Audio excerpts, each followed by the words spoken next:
Bismillahirrahmanirrahim. Assalamualaikum warahmatullahi taala wabarakatuh. Bertemu lagi kita di dalam vlog Abu Uwais Channel. Jadi insya-Allah pada video kali ini saya nak share kepada anda semua berkenaan tentang tips dan apakah kos yang tersembunyi setelah kita mendapatkan kunci rumah baru kita ataupun kunci rumah subsale ke, tak ada masalah, yang penting rumah kita. Okey. Jadi saya yakin pasti anda tertanya-tanya berkenaan tentang apakah yang perlu dilakukan setelah kita mendapat rumah baru kita. Jadi insya-Allah pada video kali ini saya akan kongsikan kepada anda tentang beberapa perkara yang boleh kita ambil kira setelah kita mendapatkan kunci rumah kita. Jadi jom kita layan perkongsian kita pada hari ini.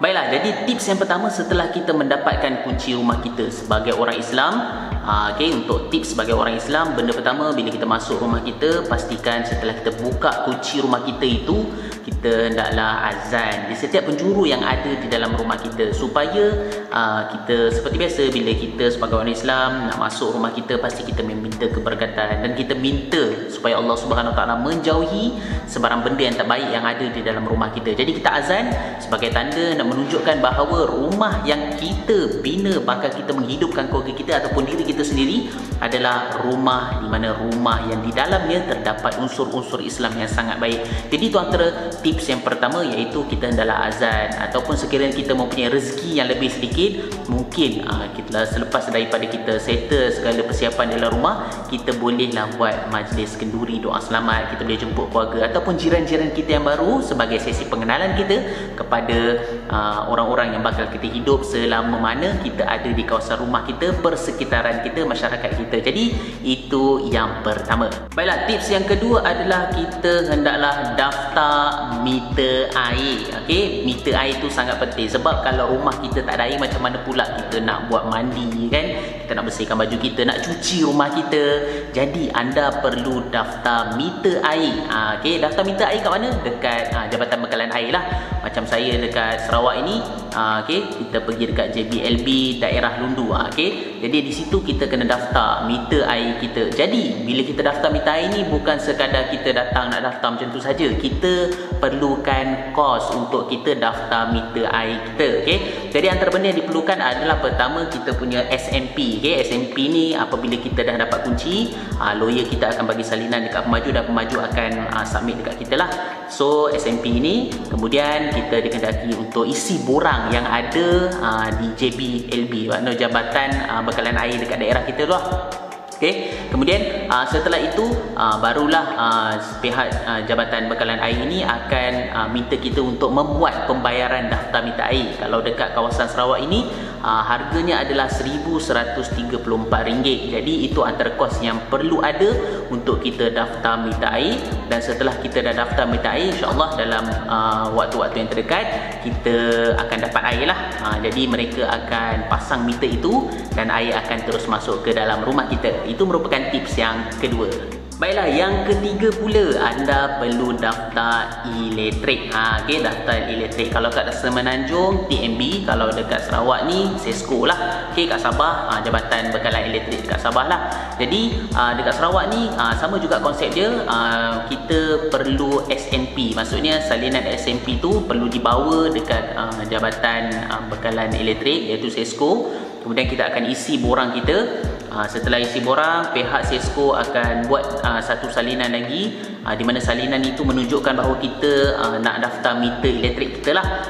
Setelah kita dah daftar elektrik meter itu, kita perlu ambil fuse dekat pemaju. Selalunya ikut kita lah, ikut pemaju masing-masing. Macam yang berlaku di saya sendiri, saya kena tunggu pemaju bagi fuse dahulu, dan setelah saya dapat fuse elektrik, baru saya bagi kepada Sesko dan Sesko akan pasang meter itu di rumah kita.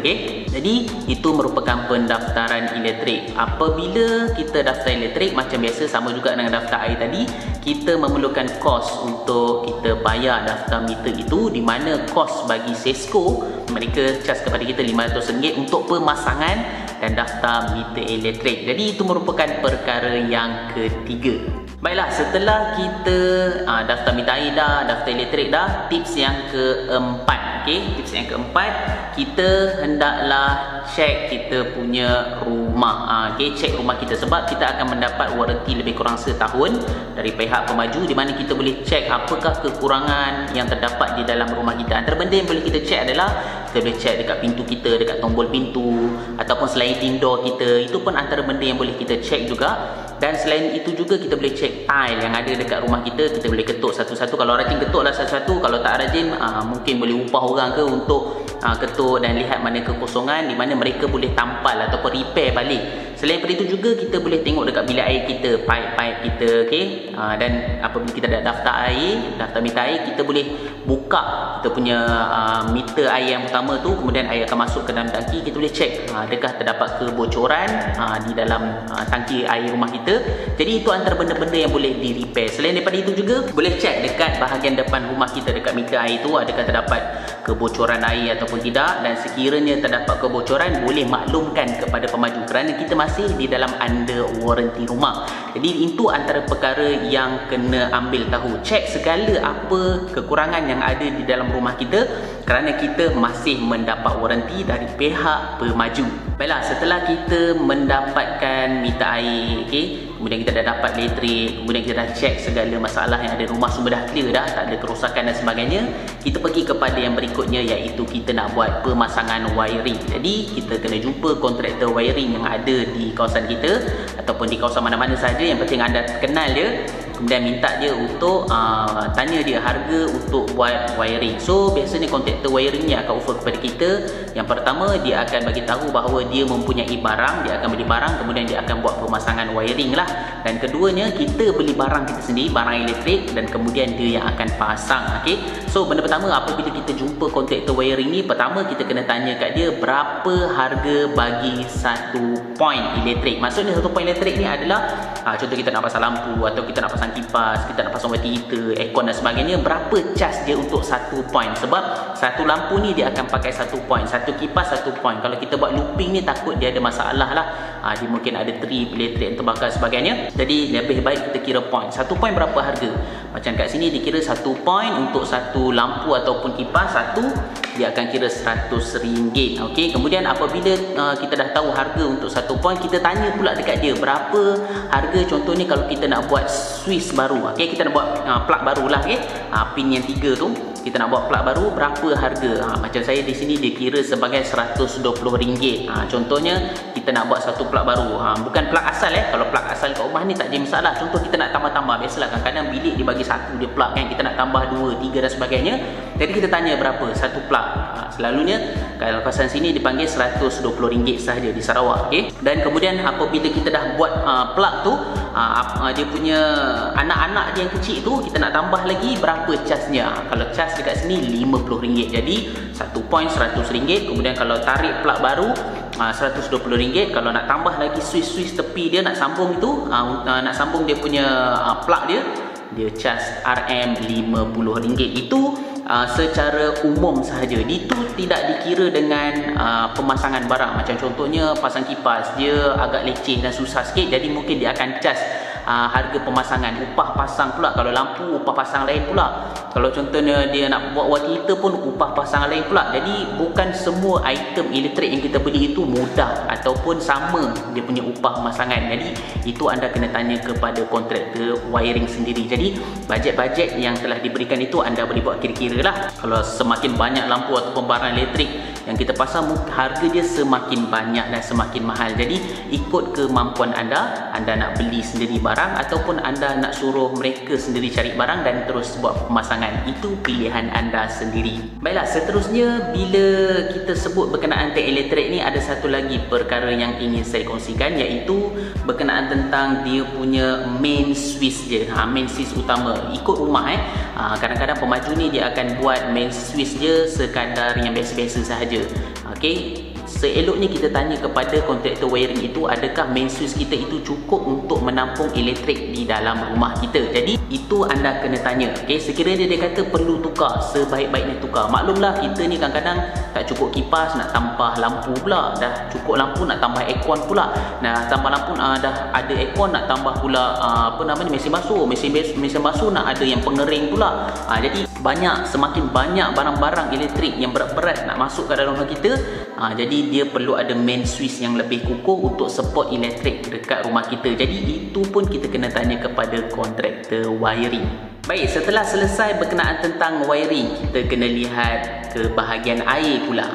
Okey, bila kita dah buka meter air kita, air pun dah masuk terus direct masuk ke dalam tangki. Selalunya kita akan lihat berlaku air tidak keluar kat dalam kita punya tandas. Okey, sebabnya adalah kerana airlock ataupun dia panggil angin yang ada di dalam kita punya pipe tu. Okey, berkenaan tentang airlock ni saya tak cerita kat sini. Saya mungkin cerita secara umum saja. Airlock ni adalah kerana air itu tersumbat disebabkan angin yang terdapat di dalam pipe-pipe yang ada di dalam rumah kita. Jadi cara untuk kita selesaikan masalah air yang tersumbat ni ataupun angin yang ada dalam pipe ni yang menyebabkan air tak keluar tu, anda boleh cari sendiri di dalam YouTube, kerana banyak sangat YouTuber dah ajar cara untuk menyelesaikan masalah rumah yang tidak keluar air ataupun kita panggil sebagai airlock. Jadi anda boleh cari sendiri, insya-Allah ianya sangat berguna kepada anda. Baiklah, seterusnya setelah selesai masalah air, kita pergi kepada grill. Pemasangan grill. Baik, pemasangan grill ni selalunya kalau kita nak pasang ni biasalah ikut orang. Dia ada rasa nak buat cantik sikit, dia boleh pilih yang cantik, nak banyak bunga, macam-macam cara. Okay? Nak warna ini, warna itu, banyak sangat. Okay? Itu ikut pemilihan anda. Selalunya pengalaman saya kalau kita nak buat grill ni ada dua. Satu, grill ni adalah grill yang jenis spray ataupun cat biasa, dan kedua adalah grill yang celup. Okay, celup tu saya tak tahu lah macam mana. Macam saya pasang yang biasa-biasa saja sebab harga dia lebih murah sikit daripada celup. Sebab kalau kita pilih celup ni harga dia tambahan mahal sikit. Itu dari segi jenis dia punya cat dia. Belum lagi design kan. Kalau design itu ikut pilihan anda lah. Tapi grill ini sangat penting sebab biasalah zaman sekarang kita nak ada safety, keselamatan dan sebagainya.